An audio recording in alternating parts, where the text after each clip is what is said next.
Il y a un réseau social que j'ai totalement abandonné après le lycée, c'est Twitter.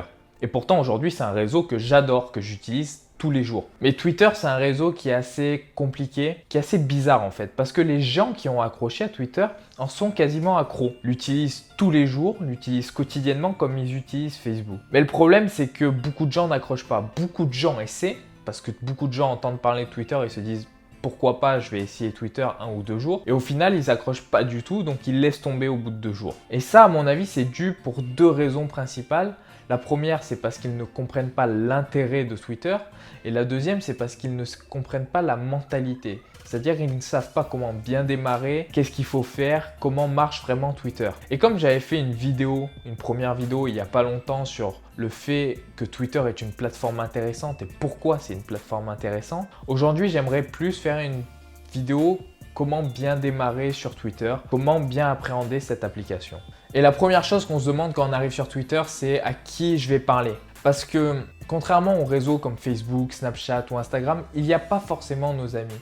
C'est un réseau qui est très populaire, il y a énormément de monde, mais il n'y a pas forcément nos amis. Donc du coup, il y a une technique qui est toute simple, c'est de faire une recherche par centre d'intérêt. Quels sont vos centres d'intérêt aujourd'hui? Et avec vos centres d'intérêt, vous allez mettre les hashtags correspondant à vos centres d'intérêt, par exemple pour les médias sociaux, social media, pour le sport, dans la barre de recherche Twitter. Avec ces hashtags-là, vous allez tomber sur tous les tweets comprenant ce hashtag. Et par conséquent, vous allez pouvoir regarder déjà les tweets qui peuvent être intéressants et les personnes qui racontent des trucs qui vous intéressent, qui sont en relation avec vos centres d'intérêt justement. Et dans un premier temps, vous allez pouvoir les suivre.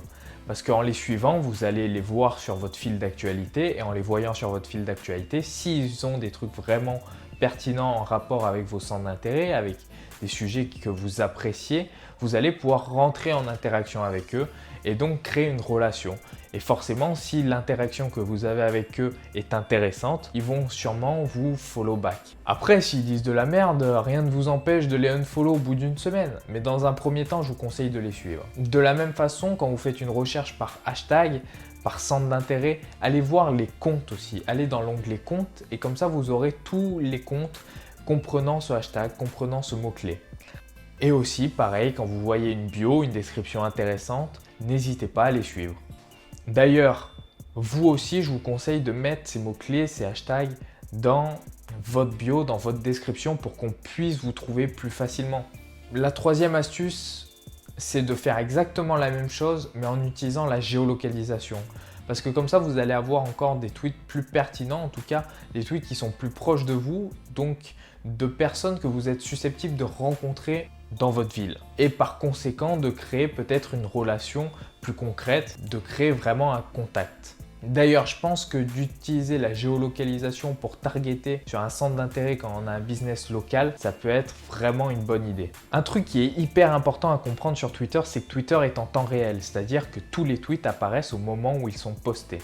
Il n'y a pas d'algorithme comme sur Facebook par exemple. Donc votre tweet, il a une durée de vie qui est très courte, très faible. 3-5 minutes maximum. Et par conséquent, tout le monde n'est pas connecté à H24, donc tout le monde ne va pas voir vos tweets. Et ça, c'est important à comprendre. Et forcément, sur Twitter, il va falloir poster beaucoup plus régulièrement que sur Facebook, par exemple, pour pouvoir avoir une chance d'être vu par les autres et d'apparaître vraiment dans la timeline pour avoir de la visibilité en fin de compte. Au passage sur Twitter, dans la culture Twitter, on a l'habitude de suivre énormément de personnes. Comme je vous l'ai dit, suivez au début, suivez des personnes pour créer des interactions. Et on a l'habitude de suivre énormément de personnes parce qu'il n'y a pas ce côté où on doit accepter les autres. Quand vous suivez, vous les suivez. La personne n'a pas à vous accepter ou non. Donc les gens ont l'habitude de suivre beaucoup de personnes. Et forcément, dans leur fil d'actualité, il y a énormément de tweets. Donc, vous avez très peu de chances de vous démarquer si vous ne tweetez pas régulièrement. Une astuce toute simple, encore une fois, c'est utiliser les images, les gifs, les vidéos. Avec ça, vous allez prendre beaucoup plus de place sur la timeline et par conséquent, vous allez gagner en visibilité. Les gens qui vous suivent vont mieux vous voir. Vous allez un peu vous démarquer. Bon, aujourd'hui, beaucoup de gens le font déjà, donc c'est beaucoup plus dur de se démarquer. Mais si les autres le font et pas vous, forcément, on va pas bien vous voir. Donc essayez d'utiliser des images, essayez d'utiliser des gifs. Ça vous permettra toujours de gagner un peu plus de visibilité sur le fil d'actualité. Pour les images, je vous conseille Unsplash. Ils ont des images magnifiques, jusqu'en 4K, c'est libre de droit, c'est gratuit. Allez sur Unsplash, c'est très bien.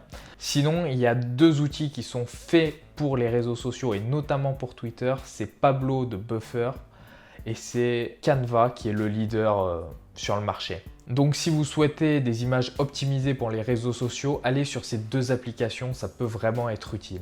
Il y a plein d'autres applications sur Twitter pour automatiser plein de trucs.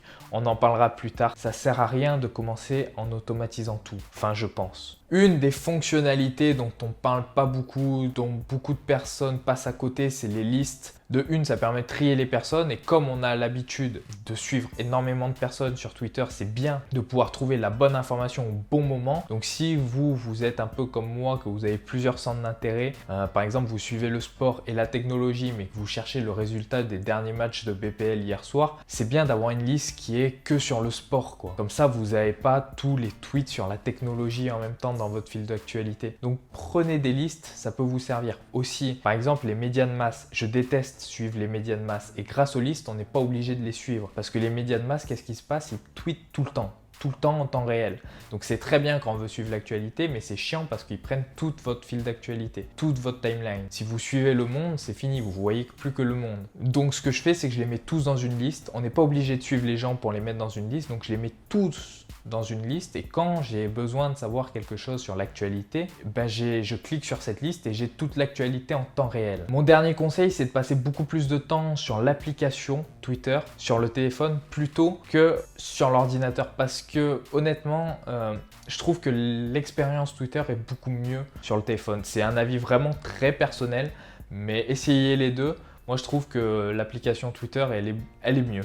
Tout simplement. Enfin, si vous voulez bien débuter sur Twitter, si vous voulez bien démarrer, si vous voulez être vraiment intégré à la communauté, prenez un nom d'utilisateur simple. Pas de chiffres, pas de tirets, vous mettez pas 50 caractères, sinon on n'arrive pas à vous mentionner, on n'arrive pas à vous trouver et on vous mentionne jamais.